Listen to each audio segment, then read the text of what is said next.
Hei ja tervetuloa katsomaan ympäristötekniikan esittelyvideota. Mun nimi on Tiia ja mulla on tänään täällä studiossa vieraana Pertti ja Jussi-Pekka. Kiva, kun olette tullut paikalle. Tänään puhutaan tosiaan vähän ympäristötekniikasta. Mitä se ympäristötekniikka itse asiassa on? Ympäristötekniikassa pyritään saamaan ihmisen toimintaa mahdollisimman kestäväksi sekä luonnonvarojen että rakennetun ympäristön näkökulmasta. Ja tähän pyritään sekä parantamalla jo olemassa olevia teknologioita, mutta sitten myös kehittämällä ihan uusia innovaatioita. Joo. Jussi-Pekka, miten sinä olet päätynyt opiskelemaan ympäristötekniikkaa? Pienen mutkan kautta. Opiskelin eka farmasiaa vuoden ja siinä puolessa välissä olin silleen, että tämä ei nyt ehkä ole se mun juttu. Ja sitten alkoin tutkia opinto-oppaita ja veli sitten sanoi, että me opiskele ympäristötekniikkaa, että se sopii sulle varmasti. Ja mä olin silleen, no minäpä laitan korvan taakse ja sitten hakki ja täällä sitä nyt ollaan. No niin, kiva. Me voitaisiin vähän puhua sitten tuosta opintojen rakenteesta.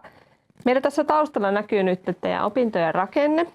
Kertoisitko Pertti, että mistä osista ympäristötekniikan opinnot koostuu? Joo, eli koostuu 3 vuoden kandidaatin tutkinnosta ja sitten 2 vuoden diplomi-insinöörin tutkinnosta. Ja kandidaatin tutkinnossa tosiaan ensimmäisenä vuonna opiskellaan luonnontieteitä, matikkaa, fysiikkaa, kemiaa, että saadaan hyvät perustat jatkolle. Ja sitten aineopinnoissa opiskellaan sitten tämmöisiä spesifejä ympäristötekniikan eri aihealueita. Joo. Mitä nämä aineopinnot tarkemmin tarkoittaa? No esimerkiksi vesivaroihin, hydrologiaan liittyen, mikä on minun oma ala, niin opiskellaan veden kierron prosesseja ja erilaisia menetelmiä vesivarojen hallintaan. Sitten kursseissa vaikkapa termodynamiikkaa tarvitaan, kun opiskellaan teollisen mittakaavan kemiallisia prosesseja. Ja sitten energiajärjestelmäkursseilla perehdytään tarkemmin energian tuotannon menetelmiin sekä niin kuin teollisuudessa että yhdyskunnilla. Joo. Entä mitä nämä diplomi-insinööriopinnot pitää sisällään? No siinä on oikeastaan 3 suuntautumisvaihtoehtoa, että on vesi- ja ympäristötekniikka, energiajärjestelmät ja teollisuuden ympäristötekniikka. Joo. No missä vaiheessa Jussi-Pekka sinä olet nyt opintoja ja millaisia kursseja sulla on menossa ja mitä niillä oikein tehdään? Mä oon nyt ensimmäisen vuoden opiskelija, mutta mulla on myöskin toisen vuoden noita kursseja menossa. Että mulla on ykkösvuoden kursseista matematiikan peruskurssi 1, eli lasketaan matikkaa ja se on niin kuin pitkän matematiikan oppimäärä kertausta vähän päälle. Ja sitten on viestinnän kurssi, jossa opitaan työelämän taitoja ja sitten on vielä näitä kakkosvuoden kursseja jätehuolto ja kierrätys, jossa on päässyt käymään kiertokaarilla laittelemassa sekajätettä, oli oikein mukavaa ja sitten hydrologiset prosessit ja se kerrottiin, että mitä se on, niin sitten oli mahdollisuus käydä sielläkin Ruukin tutkimuskeskuksessa. Itse en valitettavasti päässyt sinne, mutta sielläkin ne sitten katsoi näitä, miten peltolohkojen pohjaveden määrää voidaan säädellä, että miten ne vaikuttaa noihin kasvihuonekaasupäästöihin. Joo, eli kivasti sillä käytäntöäkin teillä opinnoissa mukana. Vähän voitat puhua työllistymisestä. Puhuit noista valittavista opinnoista, niin minkälainen vaikutus niillä on sitten on, että millaisiin töihin voi päästä?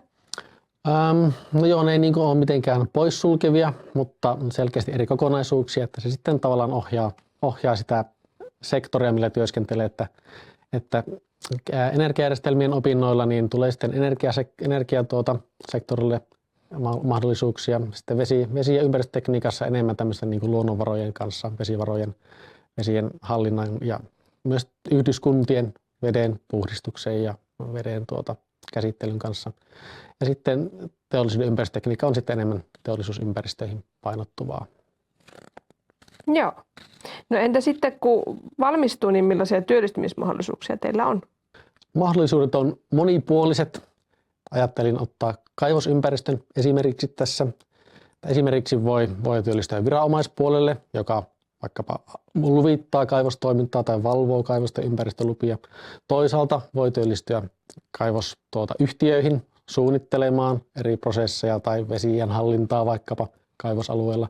Tai sitten voi valmistua tai suuntautua tutkimuspuolelle, niin kuin itse vaikka olen, että sitten tutkii ja kehittää uusia menetelmiä vaikkapa kaivosprosessien hallintaa tai kaivosvesien puhdistukseen. Että Että avaisena on semmoinen laaja-alaisuus ja myös kansainvälisyys.